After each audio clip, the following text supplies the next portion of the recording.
सन शनिश्चराय नमः। बोलिए शनिदेव महाराज की जय। आज माघ मास कृष्ण पक्ष की सप्तमी तिथि और शनिवार का दिन है। शनिवार का दिन भगवान शनिदेव को समर्पित होता है।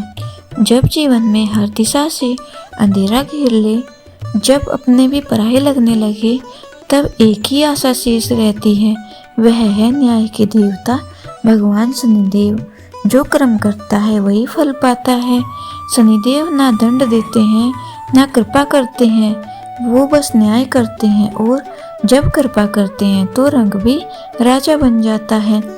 चलिए सुनते हैं एक ऐसी कथा जो आपके जीवन की दिशा बदल सकती है। अगर आपने भी कभी शनिदेव से प्रार्थना की है, अगर उनकी कृपा ने आपके जीवन में कोई चमत्कार किया है, तो इस वीडियो को एक भक्ति भाव से लाइक करें, अपने अनुभव कमेंट में ज़रूर लिखें और हमारे चैनल को सब्सक्राइब जरूर करें, ताकि शनिदेव की कृपा आप तक यूं ही पहुंचती रहे। ओम सन शनिश्चराय नमः। बहुत समय पहले की बात है। उत्तर भारत के एक छोटे से गांव दुर्गापुर में एक निर्धन किसान रामदेव अपने परिवार के साथ रहता था। वह अत्यंत परिश्रमी और ईमानदार व्यक्ति था, परंतु दुर्भाग्य उसके जीवन में मानो चिपक कर रह गया था। फसलें बार बार सूख जाती थी, पशु बीमार पड़ जाते थे, घर में कोई ना कोई हमेशा बीमार रहता था। बेटे की पढ़ाई छूट गई, बेटी के विवाह के लिए पैसे नहीं थे, और पत्नी लक्ष्मी के चेहरे से मुस्कान जैसे वर्षों पहले चली गई थी।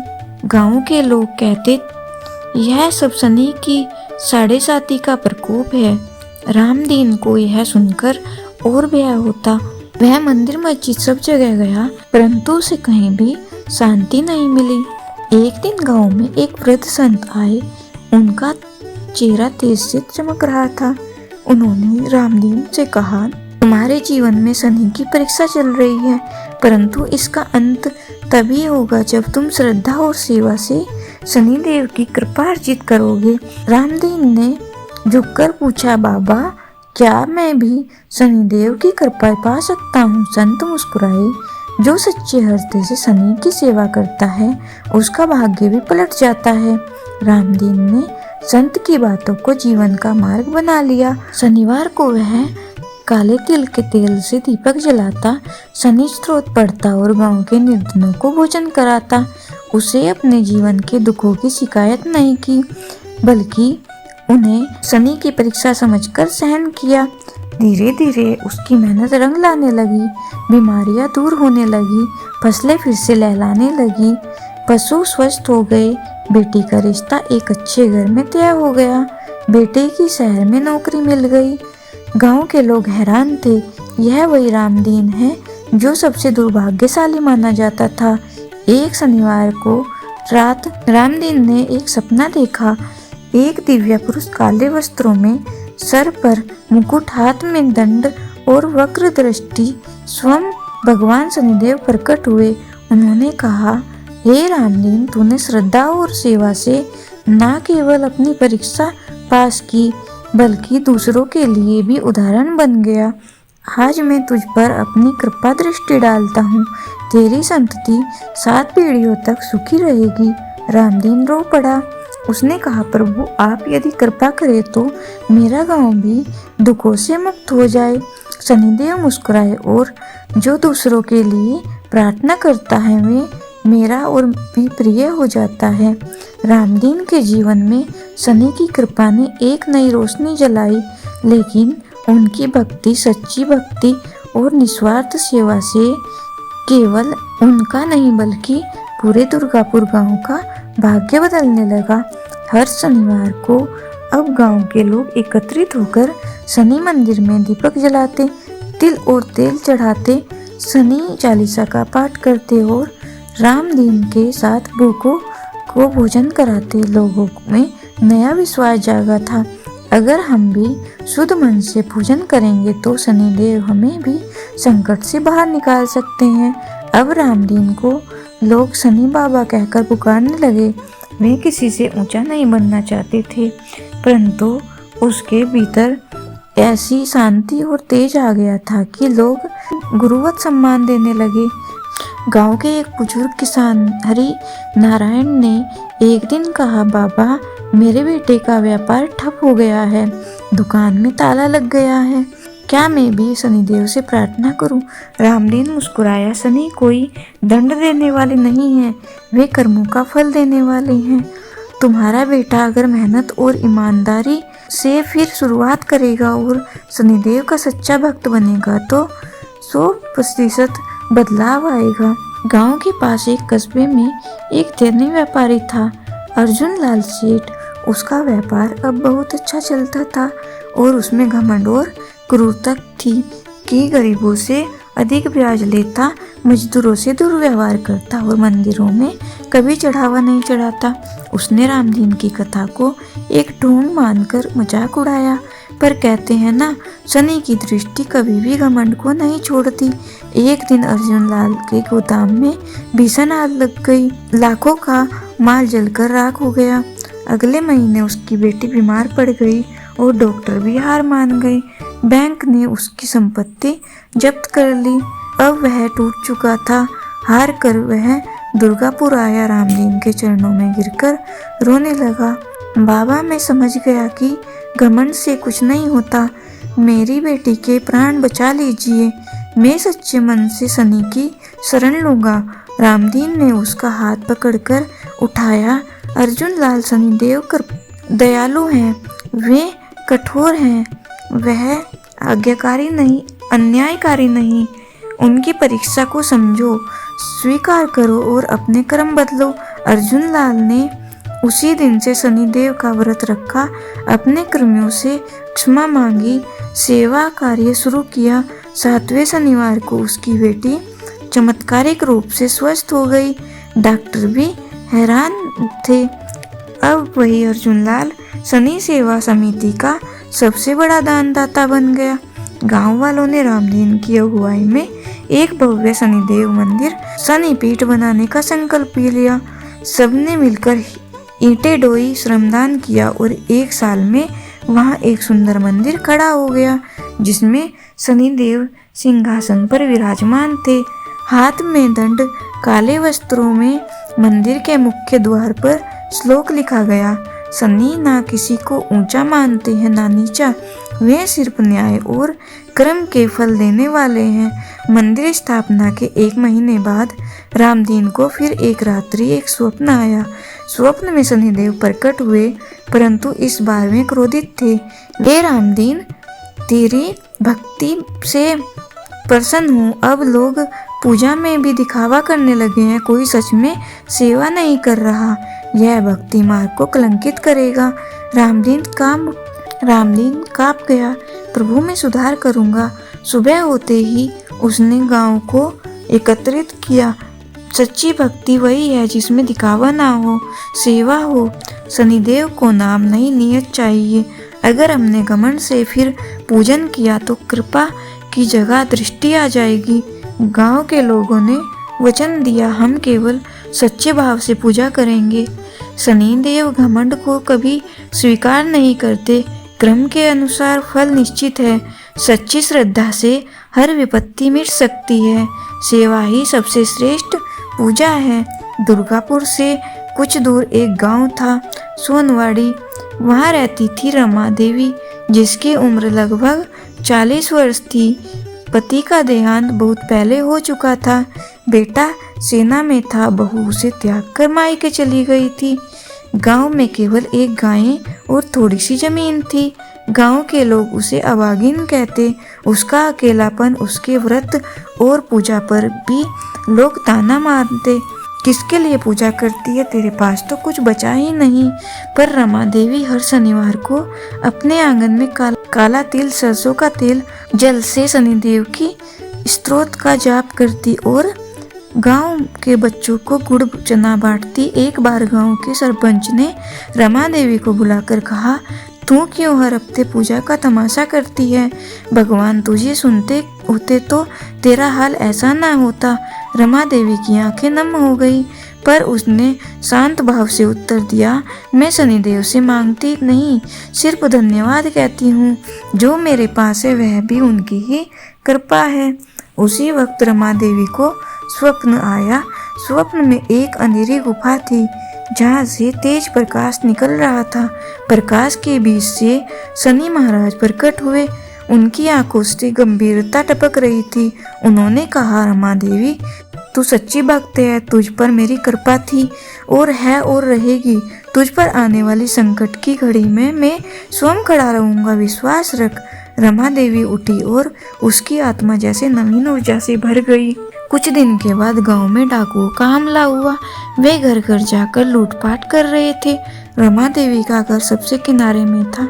2 डाकू उसके दरवाजे पर आए, लेकिन जैसे ही उन्होंने दरवाजा तोड़ना चाहा, एक काले रंग का भारी वटवृक्ष उनके सामने प्रकट हो गया, जिसकी जड़ों से आग निकल रही थी। डाकू भयभीत होकर भाग गए। सुबह गांव वालों ने देखा रमा देवी का घर वैसा का वैसा ही था, जबकि बाकी कई घर लुट चुके थे। लोगों ने पूछा, तेरा घर कैसे बच गया? रमा देवी ने मुस्कुराते हुए कहा, जब शनिदेव रक्षा करते हैं तो काल भी छू नहीं सकता। इस घटना के बाद लोग बदलने लगे। रमा देवी अब तिस्प्रत नहीं सम्मानित होने लगी। बच्चे उसे शनि माँ कहकर पुकारने लगी। गांव में शनि की भक्ति अब पुनः विस्तार हुआ और रमा देवी एक छोटी सी शनि पाठशाला की शुरुआत की, जहां गरीब बच्चों को पढ़ाया जाने लगा। एक दिन शनिश्चरी अमावस्या की रात को जब रमा देवी दीपक जला रही थी, आंगन में फिर वही प्रकाश फैला। शनिदेव ने प्रकट होकर कहा, तेरे कर्मों ने तुझे अमर कर दिया। तू गरीब है पर भीतर से धन्य है। यह भूमि अब मेरी सेवा की भूमि कहलाएगी। सुबह लोगों ने देखा, आंगन में शनिदेव की आकृति मिट्टी पर उभर आई है। उस स्थान को शनि धाम घोषित किया। स्त्री की भक्ति में अपार शक्ति होती है। भक्ति प्रदर्शन से नहीं, आंतरिक श्रद्धा से होती। अकेलापन भी ईश्वर की सच्ची संगति बन सकता है। सच्चे कर्म करने वालों को शनिदेव कभी अकेला नहीं छोड़ते हैं। आइए अब सुनते हैं शनिदेव व्रत में सुनी जाने वाली एक प्रमुख कथा। एक बार की बात है कि सभी नवग्रह में, जिनमें सूर्य, चंद्र, मंगल, बुध, बृहस्पति, शुक्र, शनि, राहु और केतु में विवाद छिड़ गया कि इन सब में कौन बड़ा है। सभी आपस में विवाद करने लगे, लेकिन कोई निर्णय ना निकालने पर देवराज इंद्र के पास में निर्णय कराने पहुंचे। सभी ग्रह को अपने सामने उपस्थित देखकर इंद्रदेव घबरा गए। फिर उन्होंने निर्णय करने में अपनी असमर्थता जताई, परंतु उन्होंने यह भी कहा, इस समय पृथ्वी पर राजा विक्रमादित्य का राज है, जो कि अति न्यायप्रिय है। वे ही इसका निर्णय कर सकते हैं। तब सभी ग्रह एक साथ राजा विक्रमादित्य के पास पहुंचे और अपना विवाद बताया। साथ ही निर्णय करने के लिए भी कहा। राजा विक्रमादित्य इस समस्या से चिंतित थे, क्योंकि वे जानते थे कि जिस किसी को छोटा बताया वही क्रोधित हो उठेगा। तब राजा को एक उपाय सूझा। उन्होंने स्वर्ण, रजत, कांस्य, पीतल, सीसा, रांगा, जस्ता, अभ्रक और लोहे से 9 सिंहासन बनाए और उन्हें इसी क्रम में रख दिया। फिर उन सब से निवेदन किया कि आप सभी अपने अपने सिंहासन पर स्नान ग्रहण करें। जो भी अंतिम सिंहासन पर बैठेगा वही सबसे छोटा होगा। इसके अनुसार लौह सिंहासन सबसे बाद में होने के कारण शनिदेव सबसे बाद में बैठे तो वही सबसे छोटे कहलाए। अब शनिदेव को लगा कि राजा ने ऐसा जानबूझकर किया है, तो वह क्रोध में आकर राजा विक्रमादित्य से बोले। इस फैसले से शनिदेव नाराज होकर बोले, हे राजन, तुमने मुझे सबसे पीछे बिठाकर मेरा अपमान किया है। तुम मेरी शक्तियों से परिचित नहीं हो। सूर्य एक राशि में 1 महीने, चंद्रमा 2 महीने 2 दिन, मंगल 1.5 महीने, बुध और शुक्र 1 महीने, बृहस्पति 13 महीने रहते हैं। लेकिन मैं किसी भी राशि पर 2.5 वर्ष से लेकर 7.5 वर्ष तक रहता हूँ। बड़े बड़े देवताओं को मैंने अपने प्रकोप से पीड़ित किया है। अब तू भी मेरे प्रकोप से सावधान रहना। इस पर राजा विक्रमादित्य ने कहा, जो कुछ भाग्य में होगा देखा जाएगा। कुछ समय बाद जब राजा विक्रमादित्य पर 7.5 की दशा आई तो शनिवार के दिन घोड़े के व्यापारी का रूप धारण किया और बहुत से घोड़ों के साथ विक्रमादित्य की नगर पहुंचे। राजा विक्रमादित्य उन घोड़ों को देखकर एक अच्छे से घोड़े को अपनी सवारी के लिए चुनकर उस घोड़े पर चढ़े। राजा जैसे ही उस घोड़े पर सवार हुए, वह बिजली की गति से दौड़ पड़ा। तेजी से दौड़ता हुआ घोड़ा राजा को दूर तक जंगलों में लेकर चला गया और फिर वहां राजा को गिराकर गायब हो गया। राजा अपने नगर लौटने के लिए जंगल में भटकने लगे, लेकिन राजा को कोई रास्ता नहीं मिला। राजा को बहुत तेज भूख प्यास लगी थी। जंगल में बहुत घूमने पर राजा को एक चरवाहा मिला। राजा ने उससे पानी मांगा। पानी पीकर राजा ने उस चरवाहे को अपनी अंगूठी दे दी और उससे रास्ता पूछ जंगल से निकलकर पास के नगर में चल दिए। नगर पहुंचकर राजा एक सेठ की दुकान पर बैठ गए। राजा के कुछ देर दुकान पर बैठने से सेठ की बहुत बिक्री हुई। सेठ ने राजा को भाग्यवान समझा और उसे अपने घर भोजन पर ले गया। सेठ के घर में सोने का एक हार खूंटी पर लटका हुआ था। राजा को उस कमरे में छोड़कर सेठ कुछ देर के लिए बाहर चला गया। तभी राजा के देखते ही देखते खूंटी सोने के हार को निगल गई। सेठ ने जब हार गायब देखा तो उसने चोरी का संदेह राजा पर किया और अपने नौकरों से कहा कि इस परदेसी को रस्सियों से बांधकर नगर के राजा के पास ले चलो। राजा ने विक्रमादित्य से हार के बारे में पूछा तो उन्होंने बताया कि खूंटी ने हार को निगल लिया। इस पर राजा क्रोधित हुए और उन्होंने चोरी करने के अपराध में विक्रमादित्य के हाथ पांव काटने का आदेश दिया। सैनिकों ने राजा विक्रमादित्य के हाथ पांव काटकर उन्हें सड़क पर छोड़ दिया। कुछ दिन बाद एक तेली उन्हें उठाकर अपने घर ले गया और उसे कोलू पर बिठा दिया। राजा आवाज देकर बैलों को हाँकता रहता। इस तरह तेली का बैल चलता रहा और राजा को भोजन मिलता रहा। शनि के प्रकोप की 7.5 पूरी होने पर वर्षा ऋतु प्रारंभ हुई। एक रात विक्रमादित्य मेघ मल्हार गा रहा था। तभी नगर की राजकुमारी मनभावनी रथ पर सवार उस घर के पास से गुजरी। उसने मल्हार सुनी तो उसे अच्छा लगा, जिसके बाद राजकुमारी ने दासी को भेजकर गाने वाले को बुला लाने को कहा। दासी ने लौटकर राजकुमारी को बताया कि वह अपंग है, लेकिन राजकुमारी उसके मेघ मल्हार से मोहित हो गई थी। जिसके बाद सब कुछ जानते हुए भी उसने अपंग से विवाह करने का निश्चय किया। राजकुमारी ने अपने माता पिता से जब यह बात कही तो वह हैरान रह गए। उन्होंने राजकुमारी को बहुत समझाया, लेकिन राजकुमारी ने जिद नहीं छोड़ी और प्राण त्याग देने की बात कही। आखिरकार राजा रानी ने विवश होकर अपंग विक्रमादित्य से राजकुमारी का विवाह कर दिया। विवाह के बाद राजा विक्रमादित्य और राजकुमारी तेली के घर में रहने लगे। एक रात स्वप्न में शनिदेव ने राजा से कहा, राजा, तुमने मेरा प्रकोप देख लिया। मैंने तुम्हें अपने अपमान का दंड दिया। इस पर राजा ने शनिदेव से क्षमा मांगते हुए कहा, हे शनिदेव, आपने जितना दुख मुझे दिया है अन्य किसी को न देना और मुझे माफ कर दे। इस पर शनिदेव ने कहा, राजन, मैं तुम्हारी प्रार्थना स्वीकार करता हूँ।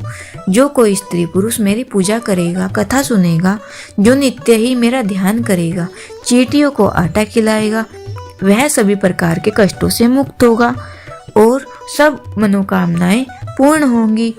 अगले दिन प्रातः काल राजा विक्रमादित्य की नींद खुली तो अपने हाथ पांव देखकर राजा को बहुत खुशी हुई। उन्होंने मन ही मन शनिदेव को प्रणाम किया। राजकुमारी भी राजा के हाथ पांव सलामत देखकर आश्चर्य में डूब गई। तब राजा विक्रमादित्य ने अपना परिचय देते शनिदेव के प्रकोप की सारी कहानी सुनाई।